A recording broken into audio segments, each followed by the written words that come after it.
there. My name is Autumn. I'm doing my video on the movie Case 39. This movie was absolutely amazing. Reading the trailer, I was a little bit hesitant on it because it sounded just, another demon movie. But I was wrong. Case 39 began with a social worker actually named Emily Jenkins. She did not seem to have any mental illness or history of mental illness. However, she did suffer from abandonment when she was young, so that could have had a history of some sort of depression or anxiety, stuff like that. But while Emily was doing her daily job and her caseload, she's given one more case that she just seems to be drawn to. This case involves a little girl named Lilith. She looks so sweet and innocent and scared for her life. Emily interviews the parents, and they come off a bit odd. You know, the dad wasn't talking. He would whisper in the mom's ear and have the mom talk, and the mom would whisper things. And Emily just kind of looked scared throughout the whole process. Lilith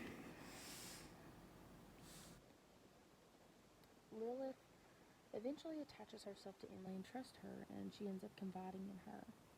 And Emily leaves Lilith her number on a card and tells her to call her whenever she gets scared. That night, she gets a call and begins talking about going missing, saying that if she goes missing, just know that it was her parents and stuff like that.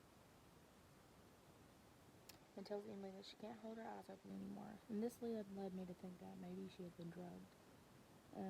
The movie switches to the little girl's house, and the parents are actually carrying Lilith to the kitchen.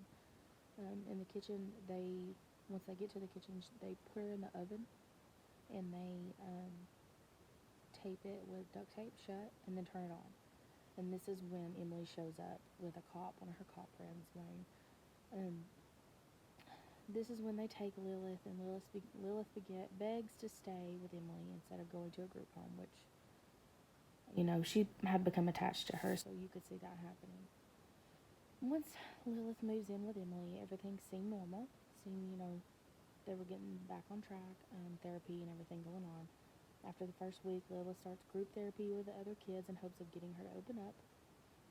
Emily finds out one of her kids in the group therapy had murdered both of his parents, which was, crazy, but he wasn't one to be expected to do that, even though he was already in a rough state. While they were digging into that murder, they found out that the boy had actually received a call from Emily's home. And Emily, she kept saying, I did not do that. I did not make a call to his house. So it had to be Lilith. Lilith, of course, denied that. After that, Lilith begins to open up and show her true colors. And this is when it starts getting crazy in the movie. This is when I began to see the mental illnesses portrayed in the movie. Like schizophrenia, anxiety, of course. Anxiety is high throughout this movie. Even mine, watching the movie. At first, I think she just, at first I kind of thought she was just depressed. Maybe, some bipolar mood swings, stuff like that. Because she was sad and she had become attached to Emily, but, it's hard being away from your parents, especially when things have gone wrong in your home. Emily talked to the parents, and they knew exactly what was happening. She talked to the parents because people around them started dying. Everyone that Emily cared about was dying, or everybody who tried to question Lilith or didn't do as she said was dying. They told her that the only thing that would stop it was killing her. So, right then, it was like the anxiety and the scaredness and everything hit Emily. You could see it all through her face. Emily then, she started to come up with a plan to kill her. And of course, this is when the demons show up in the movie. This is when everything starts changing. The real person of who Lilith was coming out in the movie. But whenever I look back and I think on the movie now, I'm thinking of, Lilith suffering from her paranoia.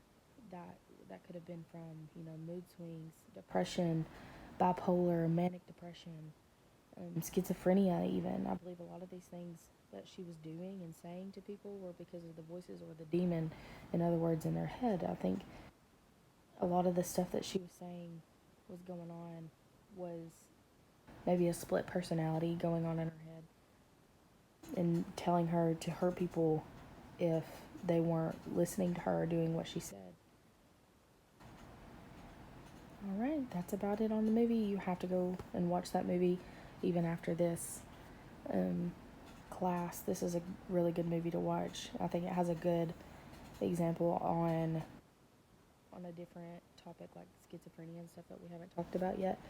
I know we've talked about mood disorders and personality changes and bipolar and depression and stuff like that, but the paranoia and the schizophrenia, of course, they all kind of roll into one another, but I think that was a good eye-opener in seeing the paranoia and schizophrenia in front of me and portrayed into a movie. Alright, thank you.